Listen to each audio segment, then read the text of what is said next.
Everybody's got a price, it's the $1 million man.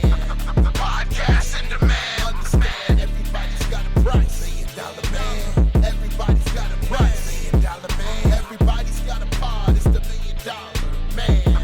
Podcast in demand. Understand, everybody's got a price. $1 million man. Everybody's got What's up, everybody? It's Marcus D'Angelo, and we are back for another episode of Everybody's Got a Pod. And of course, you guys recognize this man if you're watching us here on YouTube. That is none other than the Hall of Famer himself, the icon of professional wrestling, Ted DiBiase. I was trying to come up with other ways to describe it. There's just too many. I put my brain on freeze. Well, one thing I don't know, Marcus, is like, says like, obviously you recognize him. Maybe they don't. It's kind of like, now I'm wearing glasses. I'm going gray, and I don't know. Sometimes I don't recognize myself.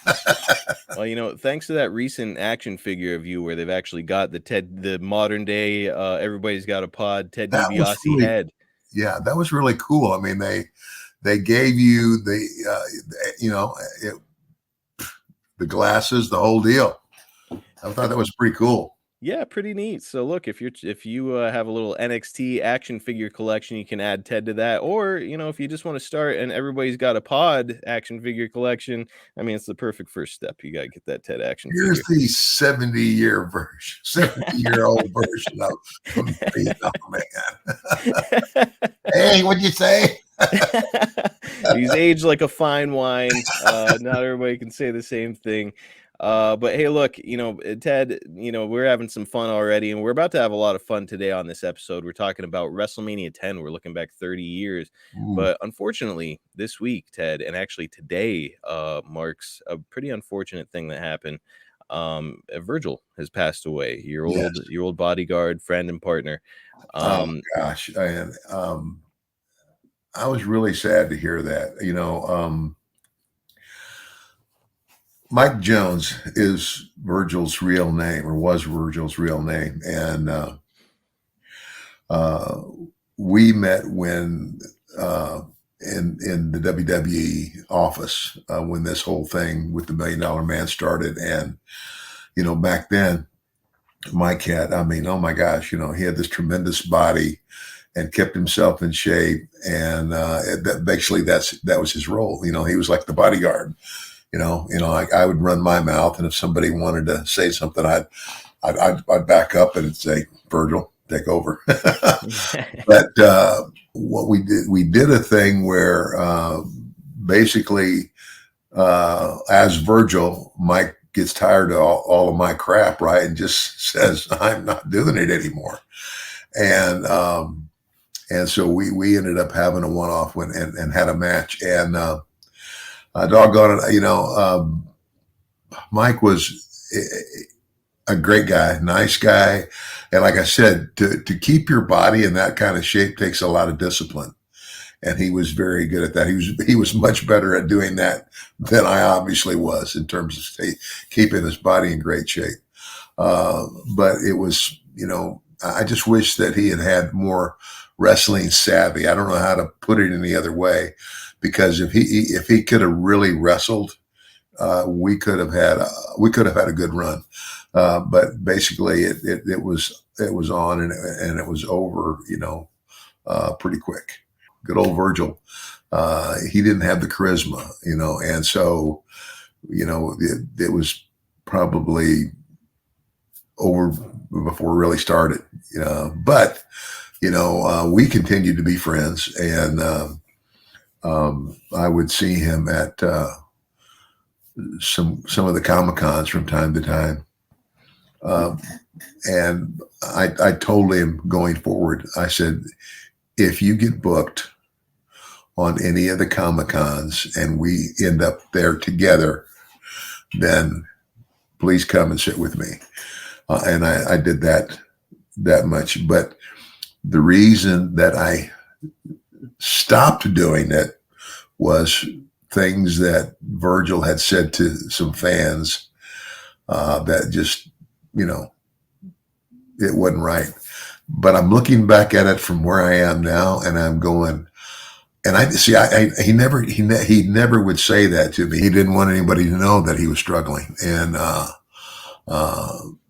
later, I did find out. I can't remember the guy's name that was his caretaker, but was seeing to it that he was taken care of a little bit better. And I just don't know. It's mind boggling to me because.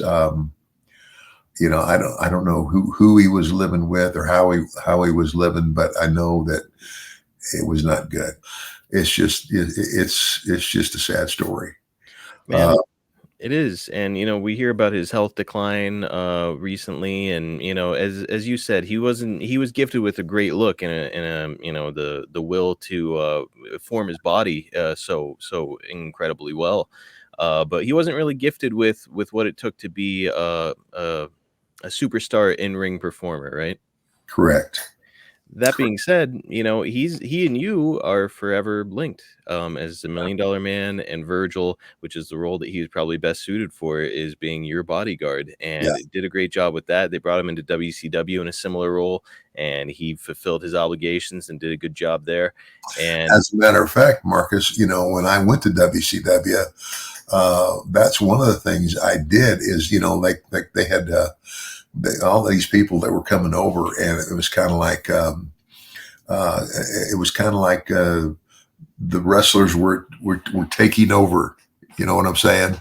yes, So if you're taking over, then obviously you need security.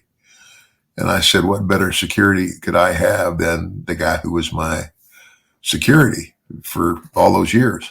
And so I got Virgil booked with WCW. and he wound up hanging around there for a while, making some money, and doing well for himself. And yeah, it's you hate to hear about a guy who has some health issues, some financial struggles along the way. And I just hope that Virgil's at peace, and regardless of anything else. I know that you and he didn't always see eye to eye, but we're ultimately always friends. Yeah, Regardless of all of it, I'm glad that he has a legacy that's forever been cemented in professional wrestling. yeah, me too. So sad news, and hard to move on after discussing something sad like that, but we're going to do our best here this week. As I said, we're looking back 30 years to WrestleMania 10. Hard to believe it's been 30 years since the 10th anniversary of WrestleMania, but here we find ourselves on the precipice of WrestleMania 40 here coming up next month. Unbelievable. Right? And I mean, it doesn't really, like, I remember WrestleMania 10, and here we are 30 years later. It's like, oh boy, this is tough. Yeah, I'm getting old. I'm starting to think I'm getting old after God. hearing this. But man, it's crazy, and I'm so excited to talk to you about this. There's so much that was going on in the WWF, not just in the ring, but behind the scenes that we're going to be discussing this week. However, before we get into our subject, you guys know the deal. I want to remind our listeners to get over to YouTube and get subscribed. Ted and Jim Duggan share our YouTube channel. It's 2 podcasts, tons of clips, videos of Jim's day-to-day activities and travels, and YouTube exclusive clips from this podcast with stories that you'll only get on our channel. All of that. Plus, we do giveaways every once in a while. So if you're not part of it, you are seriously missing out. It only takes a second. Get over there and get subscribed. It's youtube.com/at Everybody's Got a Pod. So, Ted, we've got this right out of the gate. We're hearing from Dave Meltzer. We've got this from the January 31st Observer. According to newspaper reports, Summit Media Group and Titan Sports are each 50% owners of the new World Martial Arts Federation, a show planned for syndication starting in September. The story said Summit Media approached Titan about the concept because they were looking to create a kickboxing version of the WWF, and Titan went in halves with the 26-episode project that is being budgeted at between $3 and $3.5 million. So, Ted, prior to this, Vince dipped his toe into the World Bodybuilding Federation waters, and now he's looking at martial arts. I know that a lot of guys resented the World Bodybuilding Federation thing when that came along, because the perception, of course, is like, hey, Vince is spending an awful lot of money on these bodybuilders and this concept. He could be giving that money to me. So I think that a lot of guys felt that way about the whole thing. How did you feel about Vince kind of venturing out like this? Well, uh, um, I was kind of the same mind. It's kind of like World Bodybuilding Federation. I mean, really? I mean, you got a bunch of muscle heads.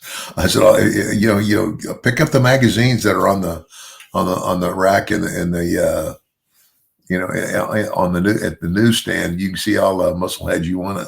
I mean, we're the ones that are making you all the money. Yep. Yeah, the World Bodybuilding Federation ain't making you a dime. And there aren't that many. How often do you see bodybuilding, even on what Sunday seems to be the day for sports, ABC, NBC, CBS, whether it's football, basketball, baseball, you name it, car racing, what have you, but bodybuilding? Yeah, No. I don't know what ESPN channel bodybuilding is featured on. Probably ESPN 13 or 14. but yeah, it's man, I don't know. And I believe he lost money on it, much like he did with like XFL. And it's just, hey, dude, why don't you just put your resources into wrestling? Yeah. Well, another arrival around this time is Bob Holly, who's coming into the promotion under a race car driver gimmick of Thurman Sparky Plug. There's a lot of crossover between wrestling fans and fans of racing and monster trucks, so I think that this one kind of made sense when you hear that there's a race car driver as a professional wrestling gimmick. What do you think? Is there something there if it's done the right way? Well, when I went to WCW, I'm not mistaken. The NWO, we had we had a pretty famous race car driver. Yes, you did. Driving our car. Kyle Petty. That's it. Yeah. Yeah. So Kyle Petty is a race car driver when you get to WCW. So I mean, that's proof positive that maybe this gimmick, there's something to it. Yeah, but I mean, so who's so Kyle Petty, he's a race car driver, and so we sponsor this car. But who's the wrestler that's a race car driver? Right. Well, it's a Thurman Spark Plug Holly, or Thurman Sparky Plug, as he was called. I don't know. I guess he definitely had the look, but got to have the gimmick to go along. Yeah, with it, yeah. right? It's kind of like there's a lot of really good-looking cars out there on the racetrack. Yep. But it ain't how pretty they are. It's whether they can get the damn job done or not. And I don't think that Thurman Sparky Plug TSP was doing it. No. Man. Yeah, down the road, I would say that Hardcore Holly, he was probably better served in that role. In the February 21st Observer, Meltzer says that you're negotiating with the WWF for a manager or announcer role, and you wouldn't be ready for an in-ring return until 1995. So, Ted, you told me before that you knew quickly that your days of wrestling were behind you, but this write-up, it kind of makes me curious. Did you make it clear to Vince right away that you were never going to wrestle again, or did you hold off at first to kind of keep the door open? No, I made it clear to Vince. Meltzer may not have known that, but I did. I had made my mind that I wasn't physically going to wrestle anymore. Well, Ted, no need to give us any exact figures, but when you returned to the company as a manager / announcer, as opposed to being an in-ring performer, was the money the same as when you were wrestling, or not quite? Or no, no. Big downgrade. Yeah. Okay. Now it was like more of being, like in an announcer's position or what have you. And I don't know what any other announcers made, but maybe because I had been a talent, and the action figures and all that other stuff, that mine was a little higher than others. But no, I was definitely on a salary. Okay, so it was a salary. You weren't getting paid off the houses anymore. It was a flat rate that you're making now. Yeah. Was that kind of comforting in some ways? I know it's less money, but yeah, it's kind of like, and of course, in the back of my mind, I said, well, if I ever, I'm still young enough that if I had to, if something desperate had happened and I needed the money that bad, I could still put the tights back on. But that never happened. Well, I know that you're going to come in and work with Gorilla Monsoon in a hosting capacity, along with Stan Lane on Wrestling Challenge. Stan, of course, is best known at this point as a member of the Midnight Express tag team with Bobby Eaton, but he retired from in-ring action in 1993, and he finds himself here in the WWF in this announcing type role. Ted, was this the first time you were around Stan? I think so. I didn't know him well. It was not. Yeah. I hadn't been around him, because he was new. He might not have been new to wrestling per se, but he was new to me, and he was new to the WWE. And after 1987, I didn't go anywhere else. Well, I say I didn't go anywhere else. Eventually, I jumped ship and went over to WCW. Because I could get a contract, a specific contract with them. Mm-hmm. Which at the time I didn't have with Vince. Now, had you ever seen any of Stan's work with the Midnights, with Eaton and Cornette, or off your radar because you were too busy working during that time? Well, yeah. I saw some of his work. He was a pretty fair worker. Yeah, and a guy with a good look, handsome, tall, in good shape. It kind of seemed like a guy who was made for pro wrestling. But yeah, it's I've seen a lot of criticism of him in this announcing capacity, and I don't know. What did you think of his skills as a personality behind the scenes here in the WWF? He needed some help. Yeah, it's maybe a guy who is better suited for in-ring work. Marty Jannetty is going to be fired for around the fourth or fifth time due to his behaviors on the WWF European tour. Dad, I know that you were on a number of these overseas tours with the WWF. Do you remember a lot of guys kind of cutting loose during these trips? Yeah, but Marty, and you know what, Marty. Marty was just crazy. Legitimately, Marty, had he kept his head together, he was a good worker. He was a very good wrestler, but he just, his personal life, was just out of control. Marty never grew up. Shawn did. Now, and Shawn in a big way, Shawn, became a Christian and a believer, and and again, he's, to this day, he's a great guy. Now, did you ever? Because I know that you were no stranger to having some fun here and there yourself back in the day. Did you ever party with Shawn and Marty? Yeah, I'm sure I did somewhere, but there's no blowout party or anything like that comes to mind. But when we're on the road together, all the guys, it was kind of like, the next town, the next show, the next party, get on the plane, do it again. Just kind of like rock stars living that lifestyle. And again, I wrote a book about it. Mine all culminated with at a place in my life and in my time when I was all full of myself. I was gone so much of the time, and I was unfaithful. I was unfaithful to my wife. She found out. I thought for sure that I had ruined the best thing that ever happened to me. And deserved it. I was just like one of the other guys. Next party, next town, next party, next girl. Good for you for growing up. Not everybody gets the opportunity, and a lot of guys suffer as a result of it. Marty has certainly had his fair share of issues, and unfortunately, a few weeks back, he announced that his doctors have advised him to have his leg amputated due to ongoing ankle issues he's dealt with throughout his wrestling career.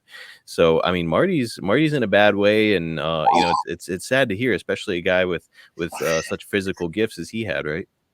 Yeah. I didn't know that. Oh my gosh. Mm-hmm.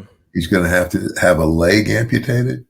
Yeah, he's been dealing with some serious ankle injuries. I know that his ankle was looking really, really rough. He had re-aggravated it during a wrestling match, a while back. And now as he found himself kind of hobbled as a result of it, and now unfortunately, yeah, it sounds like he's gonna have it amputated. Now he hasn't still been wrestling, has he? Not for a while, not since he suffered this severe ankle injury. Wow. Yeah. So unfortunate for Marty. I hope that he kind of pulls the Yeah, nose up on everything, and I just hope he's okay, man. It's I do too. whether you agree I with mean, his out. Marty's, he's not a bad guy. He's not, he's just this fun-loving spirit who never, he's like a little kid who never wants to grow up. That's perfectly put. Yeah. Yep. And unfortunately, we all have to grow up. I hate that he has to go through something like this. I look at this as God's way of getting his attention. I think that's a good perspective on it, and hopefully it does. And Marty starts to take things seriously as far as his activities and where he puts himself and the type of people he puts himself around. Yeah. Well, Ted, let's get into WrestleMania 10 itself. It takes place in front of about 18,000 people in Madison Square Garden, a smaller venue than some that we had seen previously in the Silver Dome, the Sky Dome, Hoosier Dome, but higher ticket prices and a pretty significant venue. Ted, it's the first WrestleMania without Hulk Hogan, but Madison Square Garden, I mean, it's big time. Did you feel strange being back under such different circumstances here with the company? Yeah, I mean, I was there, but I wasn't.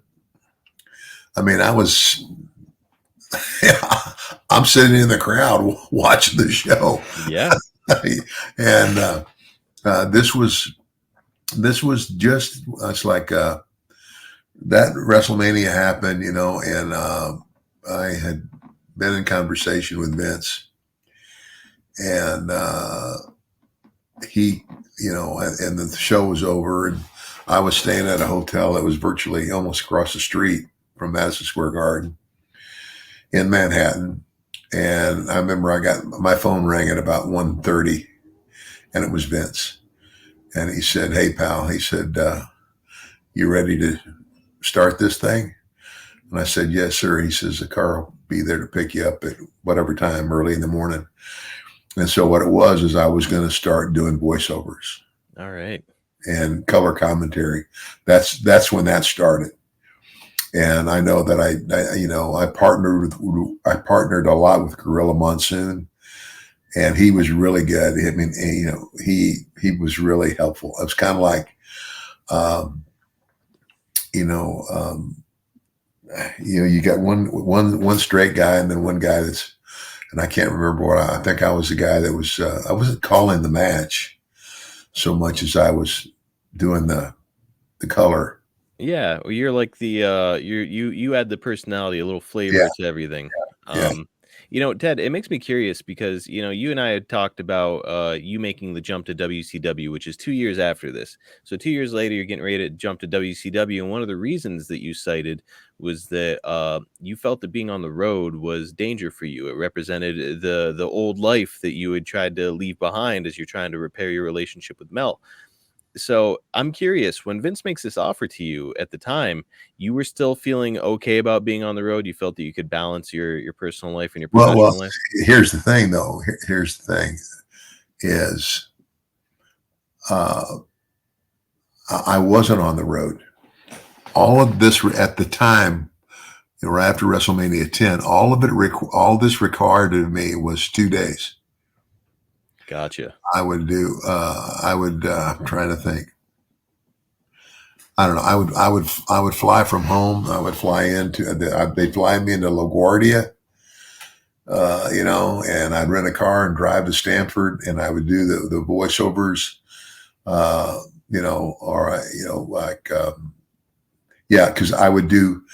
we would do the tape, and Gorilla and I would be there, and the people at home couldn't tell that we weren't actually there. We're watching the show, but we're doing the commentary. Gotcha. We're watching it on screen, and so that's what I was doing. So, you're shaking Vince's hand here after WrestleMania 10, and you're ready to come back in this announcing role, but it's not going to be very long before a transformation takes place. And Vince says, "Need you on the road." Yeah, and so that lasted for a while, and then but that required me to go on the road some. Then, and after that started happening, I didn't want to fall back into the old routine. Mm-hmm. And so, but I was afraid that, and I told this to Vince later, it's like, I didn't think you'd be concerned. It's kind of like, you're going to put me where I work, where you think I need to be, where you think I fit, or there's the door. And he did eventually, when we had that conversation, he did tell me, he says, "Ted, you should have come to me and told me." He says, I'm serious. You should have come and talked to me. He says, because he said, "I understand. I've been there." Man, you live and you learn, and it's interesting, because selfishly as a fan, it's cool that you got to have that managing role in the WWF eventually, because like as a fan, I got to see you in that role and got to see Million Dollar Corporation and you with the fake Undertaker and Kama and Sid, and it was fun for us, but here we come to find years later that it wasn't exactly what you were looking for. So yeah, it's a bummer that it happened that way, but ultimately you've got some pretty great things on film as a result of it. Yeah. So, Ted, there's a lot of celebrities here at WrestleMania. Starts with Little Richard singing "America the Beautiful," after which reportedly Little Richard left the building immediately and refused to sign autographs for anyone backstage. We've also got Donnie Wahlberg of New Kids on the Block, Rhonda Shear, Jenny Garth, and Ted, most importantly, your fellow Trans Am enthusiast, the bandit himself, Burt Reynolds.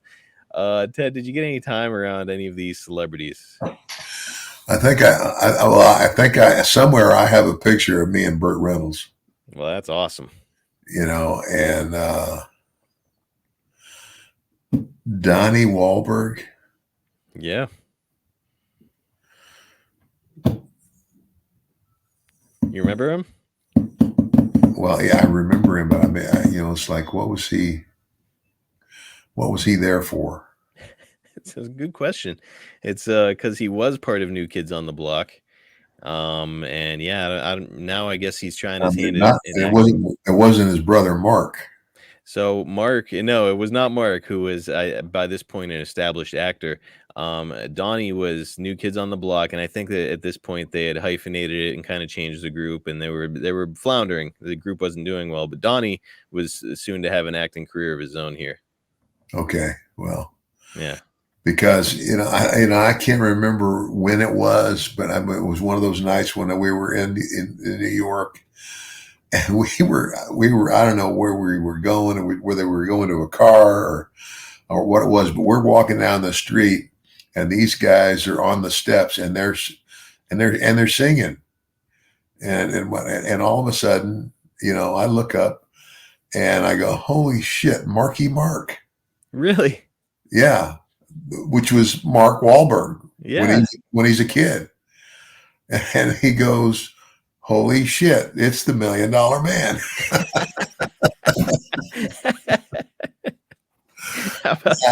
So that was that brief encounter, and I kept going. Boy, I wonder if Donnie was with him there on the steps that day. I don't know. I don't know. Could have been. Yeah. I would love to talk to Mark Wahlberg today and find out, or if he remembers that encounter. I mean, well, I'm sure he's a listener. So, Mark, when you hear this, go ahead and hit us up. I'll reach out to him online from your account or something. Let's see if we can get in touch with him. Hey, you might as well. My younger son has been in contact with the Kelseys. All right. And I am ordering 2 $1 Million belts. They're going to ship them to me. And then we're going to ship them to the Kelseys because they are huge wrestling fans. Oh man. So look, I mean, you're doing them a big favor. You're hooking them up with some $1 Million belts. Maybe they could do us a little favor. Come on the show here. Yeah. Well, Everybody's got a price. So keep my fingers crossed. Yeah, the belts are free, but There's a little. if you could give me about 15 minutes of your time. That's all it would take, brother. Yeah.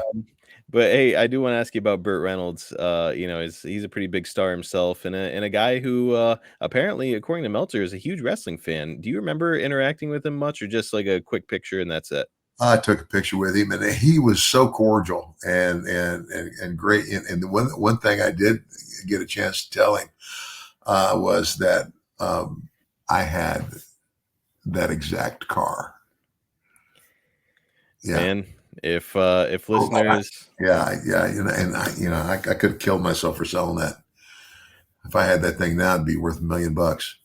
Listeners, go back and look at last week's cover art. We did Ted as Smokey, or as the Bandit from Smokey and the Bandit for last week's cover art. Hey, but that's exactly what my car looked like. I had that car. Now, did you wear the cowboy hat? Is the real question. No. Missed out. Not until you got with Stan Hansen. When you say 10-gallon hat on this big head, that's exactly what you would have needed.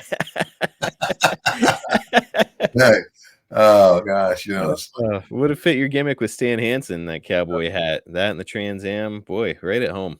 Well, hey, when I was with Stan in Japan, I had the chaps and the vest. I did. But you had the headband. You weren't doing the cowboy hat. I had a headband. I didn't put on a hat. It was a cool look, man. Don't worry, folks. We're talking about that moment later on. Okay, so Ted, you're around another celebrity here at the at WrestleMania, and let me tell you, it's a pretty big one. It's President of the United States of America, Bill Clinton. Let's go ahead and have a look at this one. I don't know if you were aware that you have another guest in your box, the $1 Million Man, really? Ted DiBiase. I don't know if you. Well, Mr. President, it's certainly a pleasure to meet you and have you here as a guest at WrestleMania 10. But with all due respect, sir, to you and your position, I think there's one thing that you would have to agree with me on, and that's that everybody's got a price for the $1 Million Man. I'm sorry, I just don't want to get into politics tonight. I'm just here to enjoy myself. I'm having a great time, and please, no questions like that right now. All right, sir. Thank you very much. In the president's box, thank you again, sir. All right, the president looked a little off there, right? And that was obviously not the real Bill Clinton. It was not. That was the impersonator that we've discussed previously here on the show that was involved in the program, throughout the years. But yeah, Ted, what's funny here is that's it. That's a blink and you'll miss it cameo from you, and that is your only appearance here on the show. Yeah. And Meltzer is going to point out that it was your role on the show was originally set to be much bigger, but it was cut down to just this interaction. So yeah, it's I'm wondering if Meltzer has it wrong or if no, I sometimes don't think he knows his ass from a hole in the ground. Well, he has been caught occasionally making things up, and a lot of people will be critical online, because I use him for research. But really, it's for every time he gets it wrong, the guy also does keep really good track, like from a timeline perspective, of what happened when. So that's why I like to use him. But I'll be honest with you, I don't recall me being scheduled to do anything else on that show. Ah, okay. Well, let's discuss a few of the matches here. We won't hit them all, just some of the highlights. Bret and Owen open up the pay-per-view with a match that Meltzer says may have actually been better than Steamboat versus Savage at WrestleMania 3, which is pretty high praise.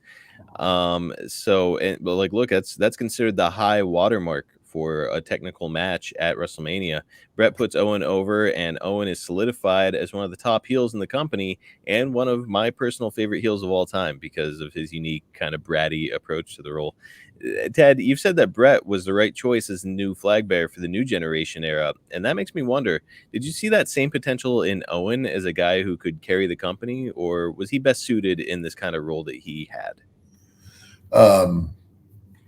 Yeah, I mean, Owen was, Owen was good. I mean, and again, Owen was still, he's still young in the business. I mean, he's good, but I mean, he doesn't have the I guess the years. When Mm. I don't think he had enough in terms of overall time in the business to be put in a position as the flag bearer of the company.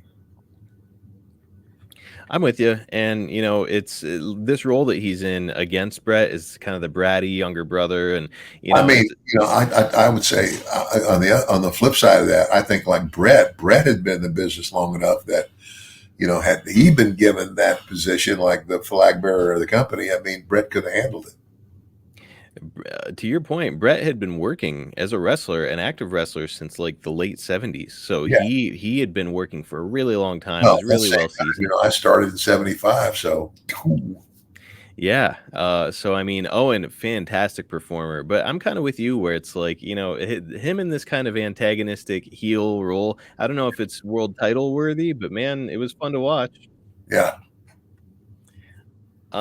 Well, up next is probably not a match considered by many to be the greatest ever at Mania. Luna Vachon and Bam Bam Bigelow will defeat Doink the Clown and Dink, his little person friend, in a kind of a let me up type match. As a reminder, Matt Bourne was fired in 1993, and this is Ray Apollo as Doink. Ted, did you like the kid-friendly version of Doink better, or did you prefer Matt Bourne's evil version of the clown? Oh gosh, I think they both worked. I mean, one is a clown who's acting like a clown, and then there's the evil clown. I don't know. There was one more. As There's far as one performers, more Doink coming. I know that actually your buddy Steve Kern would portray Yes. Doink at one point. The Brooklyn Brawler would. So yeah, a few people have gotten to put on the face paint, but yeah, Yeah. I don't know. For me personally, I know that Matt Bourne, is certainly a lot of people don't have a lot of kind things to say about him. Jim Duggan does not have a single kind word to say about Matt Bourne, but I really liked him in the role as Evil Doink the Clown. It was just unique and fun. You got that right. I mean, yeah. He did play the part very well, and I think it suited him well. Because I'm with my very good friend Jim Duggan on this one.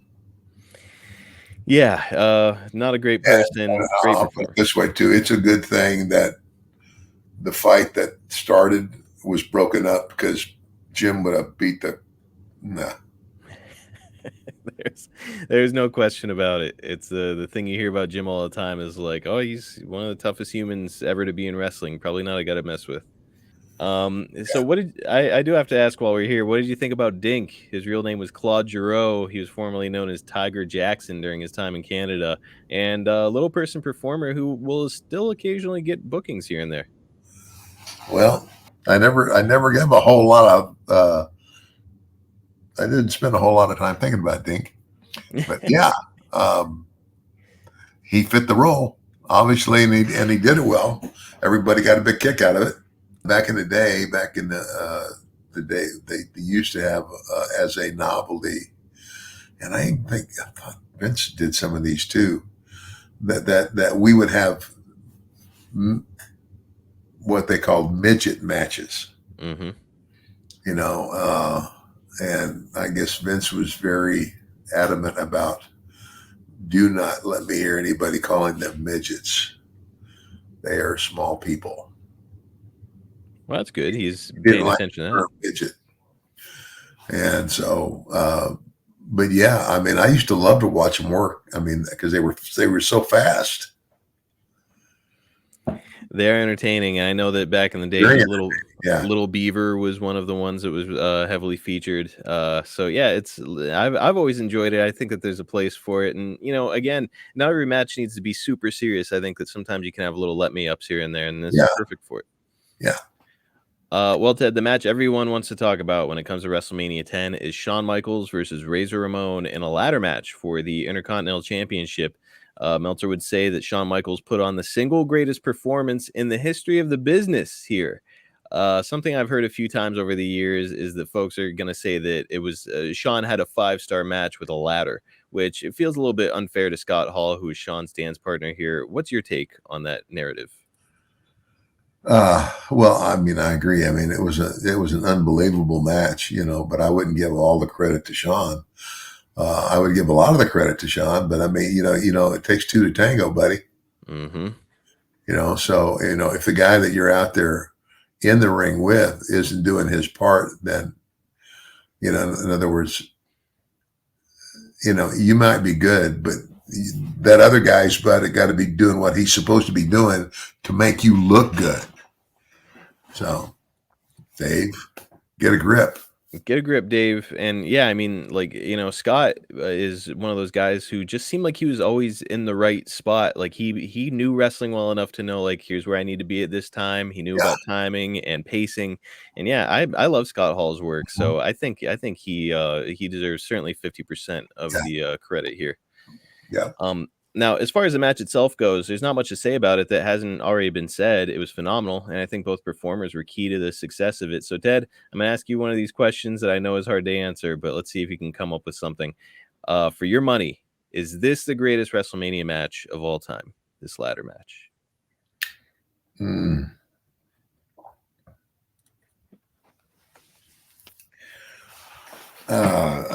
No.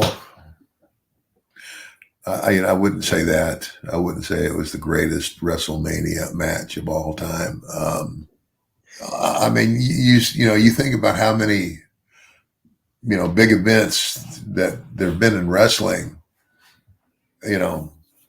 My gosh, to take one match like that and say it was the greatest of all time. No, one of the greatest of all time. Could it be in the top 10? Yeah, I'd say yes to that. And I don't know in terms of, I don't even, I don't know that I was ever involved in a match that would be considered in the top 10 or anything. But I mean, I've been in some good, me and Savage at WrestleMania 4, we had a hell of a match. And that's the first time that we had ever touched. Randy and I had never been in the ring together before that day. It was phenomenal. And that is, and Shawn, in this ladder match, they had other battles. This was like the culmination, so there's a lot of things that have to be taken into I just, It's a really good point, Ted, because Shawn and Razor both talked about how they had matches, a ton of ladder matches leading up to this, and they were starting to figure out like different type of ladder matches. They'd have like the A match, the B match, and the C match, like where it's 3 different types of matches with the ladder. And they were like, well, tonight we'll do the B match for WrestleMania. Yeah. So they had a lot of time to kind of hone this. Where in the meantime, it's like guys. Sometimes you get in there and it's just fresh and you've got to just go on the fly. Yeah. And I'll be honest with you, that's always the best way. The finish, that's the old school. There's 2 things, the one thing you always know is the finish, the way it's going to end, because that's what you're going to leave in the people's mind. So you can get them. It's kind of like watching a soap opera. Those soap operas always end with like, well, I guess I'm going to have to tune in tomorrow to see what happened. That's wrestling. Same thing. It's an ongoing storyline. So there's a lot of matches, oh my gosh. Greatest of all time. I don't think there's any one single match that could be called that. Now, what they did was exceptional. No doubt. I would say as far as a ladder match goes, I don't know anybody that's had a better ladder match than those guys had. I'll say that. No, I don't think so either. I think a lot of people might argue some of that stuff that the Hardy Boys were doing with Edge and Christian and stuff, but nope. To me, this is I think it's the greatest ladder match of all time. I do too. So unfortunately for Bret, he's got to follow this match in the main event with Yokozuna for the WWF Championship. So Bret lost to Owen earlier in the night, as I mentioned, and his Royal Rumble co-winner, Lex Luger, has a shot at Yokozuna earlier in the night and was defeated by DQ. So now both men are on equal ground. They both had one match earlier in the night. Now they have to face each other here in the main event. We've got Roddy Piper as the guest referee, and Bret is going to capture the win, and Vince has firmly planted his flag with his company front runner post Hogan. So iconic stuff, and definitely a deserving spot for Bret as he gets his big WrestleMania moment. Ted, can you talk a little bit about how difficult it must be to follow a match as epic as this ladder match for somebody like Bret and Yoko here? Well, yeah. But if you know what you're doing and you know how to do it, it can be done, and it was done. What you do, it's kind of like when you have a match like that, you're building and building and building, and it's kind of like, right at the very end.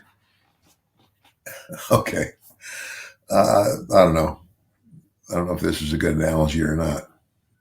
Go ahead, lay it on me. Okay. It's it's like having an orgasm. Okay. Yeah.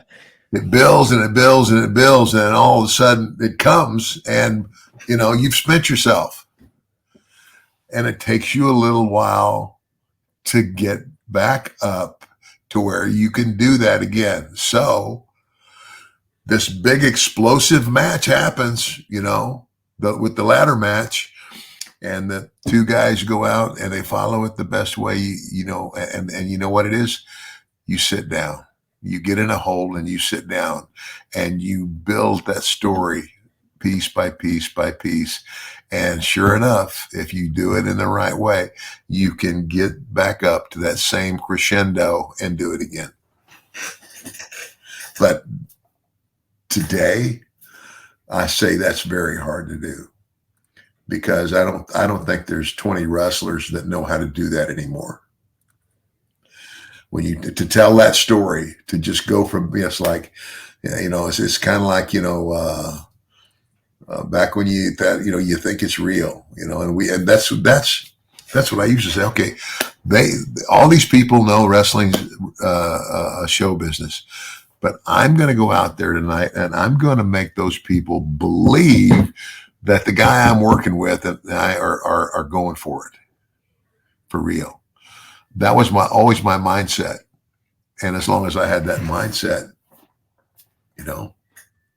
and I've even heard men say, oh yeah, those first couple of matches, man, that was phony. But those guys in the main event, man, they were going for it. They weren't really going for it. They were just really good at what they did. So. Well, Ted, I cannot think of a better transition to our sponsor, BlueChew. Guys, if you want to put on a 5-star performance of your own, you've got to check out our fantastic sponsor. We talked about it last week, Ted, some confidence. I mean, the $1 Million Man was known for his confidence. And brother, you can deliver confidence where it's needed the most when you give BlueChew a try. It's a unique online service that delivers the same active ingredients as Viagra, Cialis, and Levitra, but in chewable tablets and at a fraction of the cost. You can take them anytime, day or night, so you can plan ahead or be ready when the opportunity arises. The process is simple. Sign up at BlueChew.com, consult with one of their licensed medical providers, and once you're approved, you're going to receive your prescription within days. The best part? It's all done online. No visits to the doctor's office, no awkward conversations, no waiting in line at the pharmacy. BlueChew's tablets are made right here in the US of A and prepared and shipped direct to your door in a discreet package, but there won't be anything discreet about your package. Men everywhere have never been more excited to see their mail carrier arrive, because when that package arrives, your package arrives. Listen, and like the $1 Million Man always says, that's absolutely priceless. Priceless. Man, put on a priceless performance for your significant other, guys. And look, I know I'm a skeptic myself, so I'm sure a lot of you are asking, is this thing actually going to work? Well, why don't you do yourself a favor and try it for free and find out. Something free from the $1 Million Man? That's correct. You can try it right now for free. All you have to do is pay $5 shipping. Place your order now and give your partner a very pleasant surprise. Women are attracted to confidence, and BlueChew can help to deliver it. Don't wait any longer. It's time to chew it and do it. Take advantage of our special deal. Again, you can try BlueChew free when you use our promo code EGAP at checkout. You just pay $5 shipping. It's BlueChew.com, promo code EGAP to receive your first month free. Visit BlueChew.com for more details and important safety information, and we thank BlueChew for sponsoring the podcast. I love it. Chew it and do it. Ted, when you're talking about building to like an orgasm, like in a match, I was like, holy shit, is BlueChew a sponsor this week? And lo and behold, they are. So perfect timing. And we're almost wrapped. Ted, it's like you knew. It's like you knew. And we are almost wrapped up here on the show. Before we go, I did want to talk to you about this because I found it really interesting. Ordinarily, Ted, when I ask you and Jake the same questions on your respective shows, you guys tend to see things eye to eye. So I'm really curious about how you're going to answer this next one. A while back on an episode of Ask Jake Anything, we got this from WWE Hall of Famer Jake the Snake. Better worker and why? Shawn Michaels or Bret Hart? Neither. Neither. That's gonna get a reaction online. I sure will. Why do you say that? What for? Great, better performer, Shawn. Okay. Bret just gets dull at times, and his interviews aren't up to par, I don't think, to what they should be for what position he held. I think his interviews were poor at best. As for their styles in the ring, though, like you just didn't really care for either one? They were part of that era that quit selling things, Mm-hmm. And just did everything. I will give it to Bret that he did wrestle a lot more than Shawn. Yes, he did. But Bret, to me, just... oh boy, I'm gonna get myself in trouble here. He just wasn't a champion to me. There, I said it. Neither one of them. Okay, so Jake, that's what I love about doing a podcast with Jake. He always he tells it like he sees it. He does not sugarcoat things. Yeah. But it's just interesting to me because you and Jake, both second generation performers, both came up in the same kind of time frame. You guys are running very parallel courses, and of course, those courses are going to cross in Mid-South and the WWF. So you and Jake have an awful lot in common, but I've heard you say before that Bret Hart was world champion material and he fit that role well, and you liked him there. Jake very clearly does not feel the same way. What's your take on all that? Well, I don't know. I mean, I thought that I thought Bret did a good job. I mean, everybody's got a different style, and Bret was, it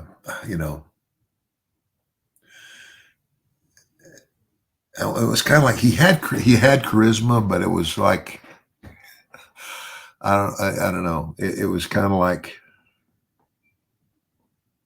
he didn't get in a hurry about anything. Does that make sense? Yes.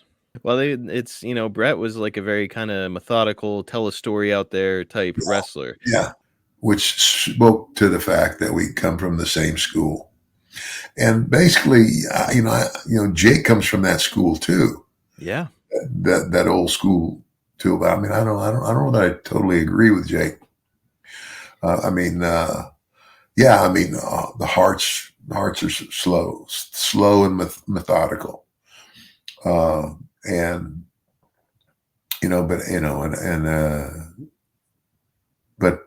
Shawn, Shawn, I would think Shawn's speed would make up for the lack of speed that Bret might have not had. I don't know. When it comes to Shawn, I would have to go back and see the match myself. Shawn, Jake and I have talked about him on a number of occasions, and Jake always kind of comes back to selling. He said, yep, Shawn Michaels used to be one of the best sellers in wrestling. Then he started to work on top or closer to the top. He was like, it's like the closer to the top of the card he got, the less he sold. And I didn't like his style. And I was like, wow, okay. So it's, it's surprising because you always hear that Shawn was such a great seller. And here's Jake with these guys who are considered, two of the best ever in ring. And Jake does not care for it. And, I don't know that I ever studied it that much or paid attention that much, but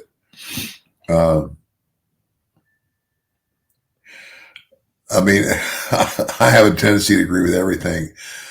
You know, that Jake and I, my God, we both started in the same damn territory, Yeah. and were brought up that way. And his dad, my dad, were both wrestlers, so I would have a tendency to agree with Jake, but I just have never. I didn't study it. I mean, it's not like I, and sometimes Jake picks up on things that I, that slip by me. But I have to go back. It's kind of like, for him to have the insight to say, well, as Shawn was more and more on top, he was less and less selling. So I don't know. I would think reality is the higher you climb the ladder, especially if you're a baby face, sell more. Especially a smaller guy. Well, not just sell more, because when you sell more, that means you're going to have an explosive comeback. Ah. And you're gonna blow it out the top on the comeback and the finish. So I mean, for me, and as a heel, I would call the match. And so I want to ask, in terms of calling the match, because like what I would usually do with a guy, especially if I never wrestled it, is I would, at the beginning of the match, I would put over, like we'd grab a hold and he'd reverse a hold, or we'd do something, he'd get out, and I would build it to where the people could start seeing my frustration. Like, dang it, he did it again. He got out. And so, of course, that would lead to me ultimately taking my first cheap shot. And that would lead to me getting the serious heat, and get that baby face in a hold, and have the people stomping their feet or clapping, for him to get out and make a comeback. But once he does, then when he makes that explosive comeback, it's kind of like you jump in the air and shit in your hair. That's what we used to say, and then go. And that's when I would start bumping my rear end off for him, and then whatever the finish was. And, whether, and obviously if it's the blow off match, I'm going to put the baby face over. But if it's not the blow off match, then he gets this great big comeback, and, everybody thinks he's just about to put me away, and I somehow screw him again. And then there's the one more match, like, it's like, for example, he just totally beats the crap out of me, and I roll out of the ring and leave. Mm-hmm. And they count me out.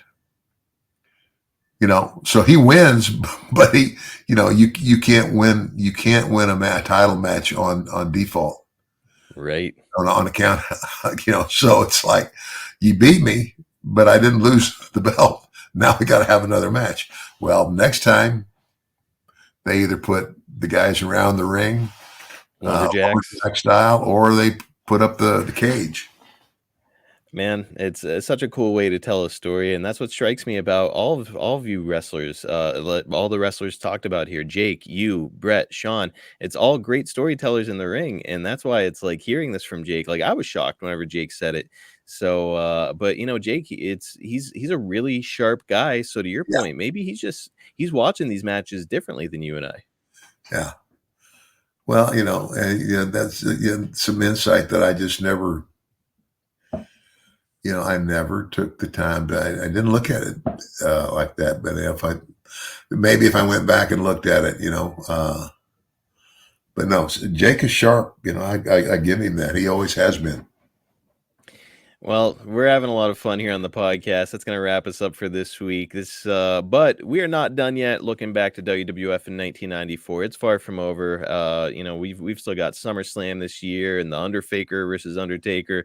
So we're going to continue the story as we look at it 30 years later here in 2024. Guys, please do us a favor. If you're enjoying the podcast, please like, subscribe, leave us a 5-star review on all your podcast app platforms. because that helps let advertisers know and other potential listeners know how awesome the show is. It only takes you a second, and it would be much appreciated. Catch Ted on all social media platforms at MDM Ted DiBiase. Follow the podcast on all platforms at Ted DiBiase Pod, and follow me and drop your questions for the show on my X account, which is Marcus P. D'Angelo. Ted, that's going to do it this time, man. This was a really fun episode, and I appreciate your time as always. That's awesome, brother. As always, Marcus. You pull some of them out of the hat, and that make me go, "What?" You have reminded me of over half of my career. So I appreciate that. But again, I thank you all, the fans, for tuning in, and come back and see us again next week. And remember, as always, that everybody's got a price for the $1 Million Man. See you guys next time right here on Everybody's Got a Pod.